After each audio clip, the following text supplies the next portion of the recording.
1. Perkenalkan, nama saya Alvina Damayanti, NIM 19 TMA 361, jurusan. Hukum Newton.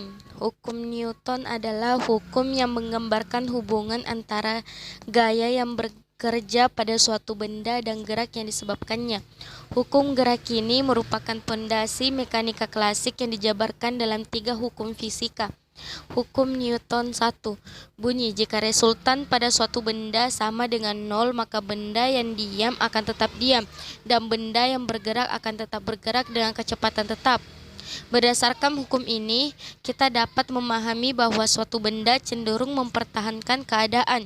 Benda yang akan diam akan cenderung untuk tetap diam, dan benda yang akan bergerak akan cenderung untuk tetap bergerak. Oleh karena itu, hukum Newton pertama juga disebut sebagai hukum kelembaman atau hukum inersia. Contoh hukum Newton pertama. Apabila sedang dalam kendaraan yang sedang bergerak, kemudian direm secara mendadak, maka badan kita akan mengalami terjadi dorongan ke depan. Itulah yang dimaksud dengan kecenderungan untuk tetap melaju. Contoh lainnya dapat kita amati apabila sedang duduk pada kendaraan yang diam, kemudian bergerak secara mendadak, maka badan kita akan tersentak ke belakang. Itulah yang dimaksud dengan kecenderungan untuk tetap diam. Contoh-contoh di atas merupakan peristiwa kelembaman atau inersia. Sifat kelembaman suatu benda ditentukan oleh massa benda tersebut. Makin besar massa benda, maka kelembamannya akan semakin besar.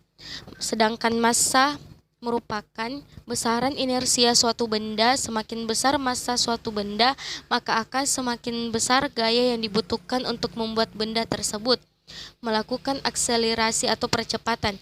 Selain itu, massa benda yang besar akan lebih susah untuk digerakkan dari posisi diam dan sudah dihentikan dari kondisi bergerak. Kedua, hukum Newton 2 berbunyi, percepatan sebuah benda bergerak lurus dengan gaya total yang bekerja padanya dan berbanding terbalik dengan massanya. Arah percepatan sama dengan arah gaya total yang bekerja padanya.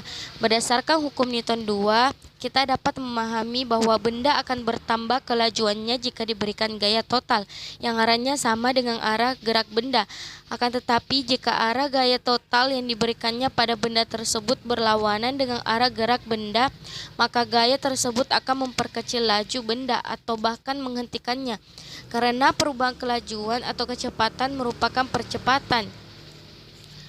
Dan karena perubahan kelajuan, maka dapat disimpulkan bahwa gaya total yang diberikan pada benda dapat menyebabkan percepatan. Contohnya, penerapan hukum Newton 2 dapat kita amati apabila kita menendang sebuah bola. Artinya, kita memberikan gaya kepada bola, maka bola tersebut akan bergerak dengan percepatan tertentu.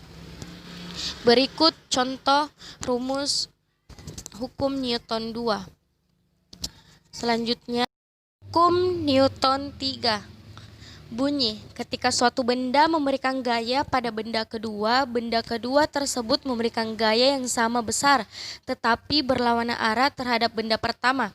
Contoh penerapannya adalah saat kita memukul meja, artinya kita memberikan gaya kepada meja, maka meja tersebut akan memberikan gaya kembali kepada tangan kita dengan besar yang sama dan berlawanan arah dengan gaya yang kita berikan. Oleh karena itu, semakin besar kita memukul meja, maka tangan kita akan semakin sakit karena meja berlawanan arah gaya yang kita berikan. Sebagai contohnya, sebagai berikut. Ada pula rumus hukum Newton 3 dinotasikan dengan rumus yang dimana F1 sama dengan gaya yang diberikan kepada benda 2, F2 gaya yang diterima kembali pada benda 1.